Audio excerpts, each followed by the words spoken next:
Welcome back to Dad Space. This is Dave, your resident dad. Hope you're doing well.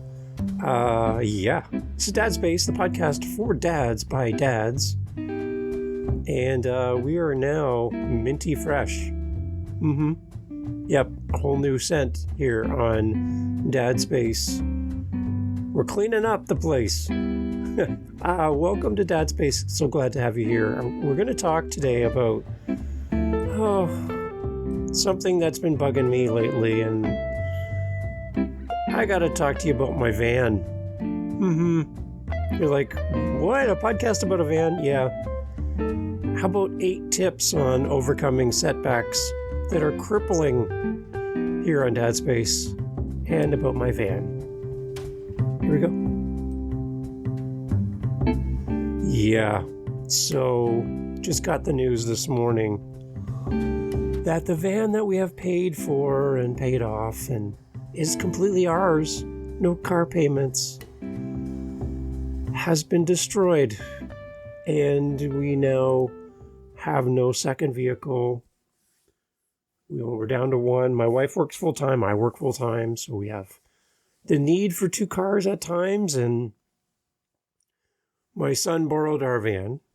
He works in construction. He parked it along the side of the road, and someone apparently stole one of the equipment pieces from the job site, one of those backhoes. And you know how it has a bucket on the back and then has like a big, I'll call it in my terms, a scooper, because I am not. Anyway, that big scooper thing on the front. And you know how they have these little arms that kind of go out? Again, I'm showing my incredible incompetence in describing this to you, but we'll use the Dave version of my description. Those little things that kind of come out to stabilize the machinery while it's in use. Well, some guy decided to steal this thing with those little army things up in the air and then proceeded to drive down the road, taking out my van from the front bumper all the way down the driver's side, right through the back, ripping off the back bumper and putting in a huge gash along the bottom of my van, destroying the front end of my tires and my tie rods, all that crap inside the van. So now my van is a complete write-off now that it's paid for. Now, I got to tell you a little bit of history about my red van. It's my wife bought this van several years ago, and I guess the first incident we had was with my daughter learning how to drive. My wife and my daughter are out. My daughter was driving. My wife's in the passenger seat. My daughter backs the van up without really looking and puts a huge dent in the back lift gate, the back door of the van. Huge, like huge. You could climb into the dent. And that was my first moment of, come on, really? So I understand my daughter's learning how to drive, and as frustrating as it is to see that dent every day, you just realize that was just, it happens, right? You just get over it, move on. I go take my kids' school at the time to pick them up after high school.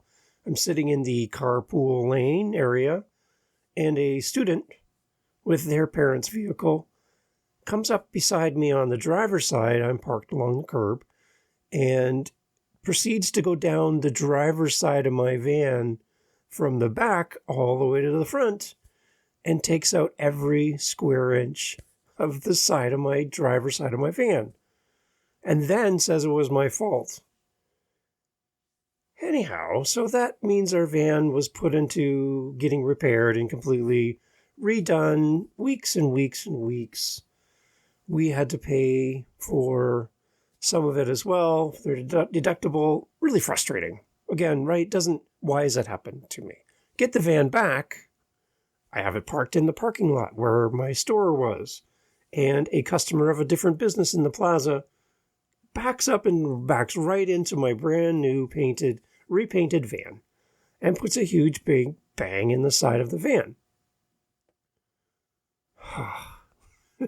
And it just continues and continues You park in a parking lot and somebody hits your car and drives away.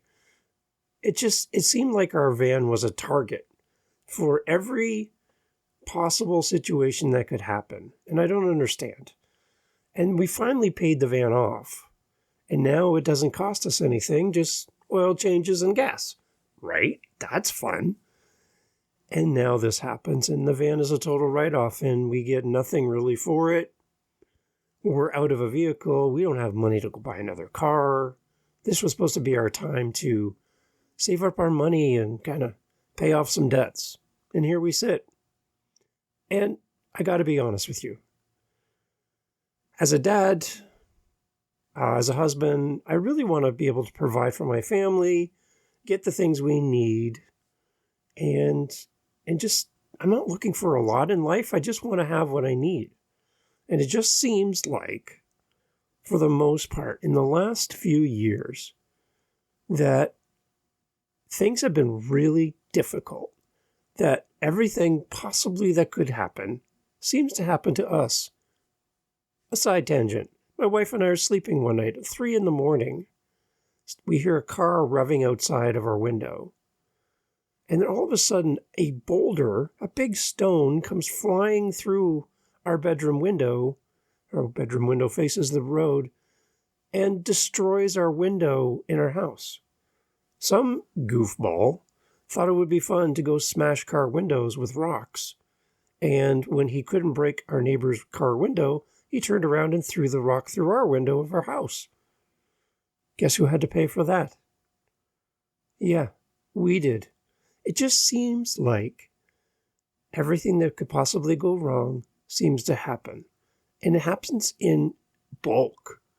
Like it's not spread over a long period of time. It just seems to happen. And I don't know if that's how you feel or what you're experiencing. But I came across this article about 8 tips on overcoming even the most crippling setbacks. And I found some solace in here. I found a little bit of help, and I thought I'd share it with you because it seems to be helping me. So the first thing they say, number 1, is to just keep pushing and adjusting. And they go on to talk about the fact that we just need to enjoy the journey, and there are always going to be setbacks, and you may have to go against the grain for many, many years. But the experience that we value most in life are often the most challenging. And they seem to push us out of our comfort zone and help us to grow. Okay, so that's nice to say, but I'm done growing right now. I just want my bank account to grow a little bit instead of being always something coming up to take away what we're trying to save up and move forward with. So that was number 1. Just keep pushing and adjusting. Number 2, show up and help others. I like this one because that's my heart. And that's why I do podcasting. That's why I do this show and my other podcast is I just want to help others. I want to help others share their voice. I want to help others to get their message out to the world and to be able to speak and to share who they are. So that's why I do this. And I'm not making any money. You'll notice in all of my podcasts, there's no commercials. I'm not looking for a sponsorship. I'm not looking for money to sell you something. I'm here to just create content and put it out in the world. That's why I'm doing this. So show up and help others. It's a way for us to put others first, even though things aren't going our way. The third thing they talk about in this article, and I'll put a link in the show notes so you can read along too and see what I've been reading through. But number 3 is to focus on what you can control. The article talks about focusing on something that you can do or fix, no matter how small. And then to take time to appreciate each accomplishment along the way. I don't do that very often. I'm always on to the next thing. Well, that's one thing I'm working on as well. And if you do, you'll make it through and come out on the other side. Again, I still don't have a van, so I'm working on it. Number 4, have faith and act. No matter what life throws at you, it can be an incredible opportunity to grow. Trust me, like I said, I'm almost done growing. Now I want to have a period of not having to grow But it comes down to how you perceive your challenges and what you do with them. Keep a positive mindset and reframe challenges into your greatest gifts. And what I found interesting in this article is that they say find meaning in your challenges and take action to make things go your way. Finding meaning in your challenges. That's a tough one, and that's what I'm working on. So by no means, as you listen to this episode of Dad Space, have I accomplished or completed and internalized all of these 8 steps by any means. So I'm kind of sharing you a work in progress for myself, hoping it helps you as well. Number 5, find others who encourage you. And all I do have to do is go back and listen to some past episodes of Dad Space, and I'm reinvigorated. I understand that there's people in the world who have challenges way greater than your van being totaled by some random act. There are people in this world that have much bigger things going on, and I need to learn how to focus what is most important and to let go of the things that really I have no control over, and to find other people who just encourage me. Surround yourself with people who will encourage you and enrich your life. Making it through that chapter, your chapter of challenge, allows you to persevere and grow like never before. So that's something I'm working through as well. Number 6, you can handle more than you think. Again, I would love to handle less, but it's true. You seem to find new strength, new ability, a new something or other in your life as you go through some pretty crippling struggles as a dad, as a father, husband, a parent. There are things that happen in your life that really help you find a new you that you didn't know existed. When I look at people who struggle with their health, and seeing them overcome what seems like insurmountable odds, and they just have a joy in pain.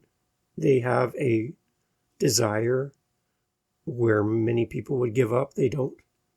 That's amazing. When I was in for baby Delilah's birth, my new granddaughter, walking through the hospital and seeing some people who are really struggling right now, and there was still smiles, there was still friendliness and greetings as you pass people in the hallway, all dealing with different things.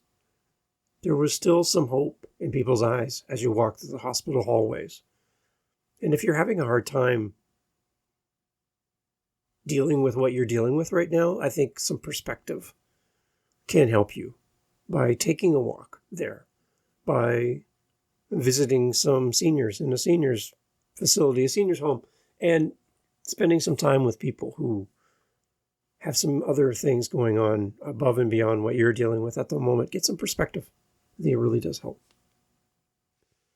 Make the most of what you have and stop sweating the small stuff. Was number 6. Number 7, don't make failure an option. This is interesting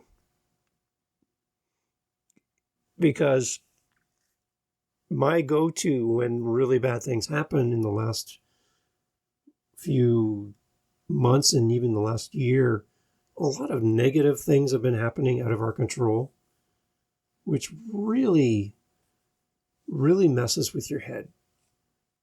You wonder why all these bad things are happening when all you're trying to do is put good into the world. And I don't know if that's what you're experiencing, but that's how it just feels for me at the moment, is I just keep feeling like I keep giving, but nothing's coming back. I'm not giving to get, but at the same time, you would think, if we all believed in karma, for example, that if you put good out, good should come back to you, there's not good coming back. I seem to be getting a lot of negative coming back, just in day-to-day things that happen, and not being able to move forward. And again, it's relative to your situation. You might be looking at me going, Dave, you're complaining about not having 2 cars. I don't even have 1. I get that. It's just the idea that when you work hard for something, you want it to last. You want to be able to enjoy it. And you want to get your full use of the time and effort you put into something beyond what you thought it would last for. And that's kind of what I'm thinking through. Number 8 is to accept responsibility. We talked about this on an episode of the How to Podcast series, episode number 76, where I talked about 6 ways to deal with a hater. And in that, I was saying that a wise person told me when I was a young man that if someone has a problem with you, to some degree, you are part of the problem. Just by simply being in the room, you could be part of the problem and not have anything to do with what's going on. But just realize that when someone has a problem with you, you could be part of the problem. We need to accept responsibility for the things that we can control, that we can have influence over in our life, and then release the things that we have no control over. I have no control over this guy stealing some random piece of equipment from a job site and then trashing my van as he tries to escape with this stolen property, with construction workers chasing him down the road, knocking my van and destroying my vehicle. I have no control over that. I'm at home.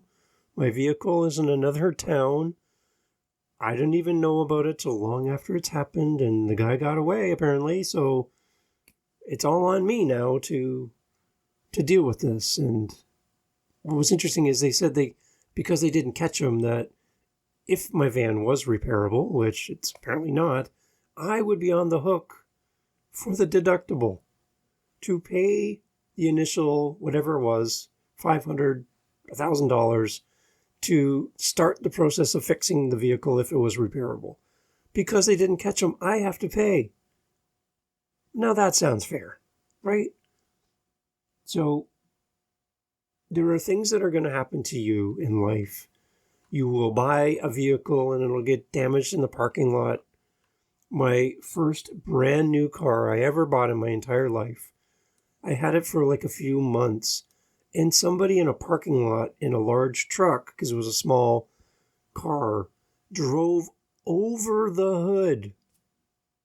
Not the bumper, the hood of the car, drove right over the front of it, and there was tire marks left on the hood of my car in a parking lot. While I'm in shopping, doing whatever, someone else is running over a car that I've had for a few months. There are your kids will drive your car and damage it. There are all these things that could happen. And when I was a young dad, I can remember, again, we work hard, we provide for our family, we do our best to give our family the things they need, and things happen. And I know we would have like furniture that would break, or cars that are damaged, or a bicycle gets stolen, or they're just on and on and on. And just the time you think you're ready to move to the next thing, you have to circle back and replace something, fix something, repair something. And I remember looking into the eyes of my kids when they would damage something. And at that moment, I'm like, what's more important? My reaction to my kids, even though they were in the wrong and they did something that's going to cost. I want them to understand that I don't have money to just replace everything or repair everything. We need to be careful. We need to respect what we have and make it last. But in the moment, do I want to be known as the angry dad who takes his frustrations out on his children? Or is that, what's more important, the thing that was broken or my child? And it was really hard for me as a young dad to separate the two because I saw them as connected. And there was times where I was angry with my children because they would put their foot through the bathroom door. Like, who's going to fix that? Sorry. Well, sorry doesn't fix a hole in the door. Now someone has to go fix that, right? So I would get angry about the lack of care or responsibility, and the results always seem to cost money, unfortunately. So I'm wondering from your perspective, as a parent, as a dad, as a husband, father, do you get frustrated or do you get overwhelmed by crippling setbacks on the job? You get fired, your car breaks down, you have an accident, your health, something happens that sets you back. Do you get frustrated? Are you crippled by that? And how do you respond? I'd love to hear your thoughts. dadspace.ca is the website. Little speak pipe thing there. You can leave me a voice message. I'd love to hear your voice. What are some of the setbacks that you're dealing with as a parent, as a dad? Love to hear your voice. And thank you for letting me vent about my van. I'll try to put some pictures of the van up on my Dad Space Instagram account if you want to see the van. That'll be coming out soon, so check out there on Instagram. Give me a follow. I'd love you there to follow you as well. And if you have any feedback, let me know. I'd love to hear what you think about the show. And I'd love to hear your dad's story as well. Thanks for being here on Dad Space. Thanks for letting me vent a little bit. I feel a little bit better, but now the reality of what am I going to do? Yeah, the saga continues, and I'm glad you're here with it. And I'd love to hear your story as well. Thanks for being here. Catch you on the next episode of Dad Space. Take care. Hey, thanks for listening to Dad Space today. I'm so thankful that you were here for this episode. If you like the show, please let another dad know. Hey, that kind of rhymed. Anyways, share the episode out with somebody in your circle who would love Dad Space. That means so much to us here for our guests who donate their time to be on the show. And we just want to see this grow. So, again, another rhyme. Oh, wow. Anyhow, I think I need to write a song or something. Thank you for being here with Dad Space. And again, looking forward to the next episode. Look forward to having you here again with us. And if we can help you in any way, if you have a great guest idea for the show, a topic that you would love us to cover, we would love to do that here on Dad Space. So thanks for listening, and thanks for being part of the community. And to you, Dad, thank you for listening, and thank you for sharing Dad Space. Catch you on the next one. Take care.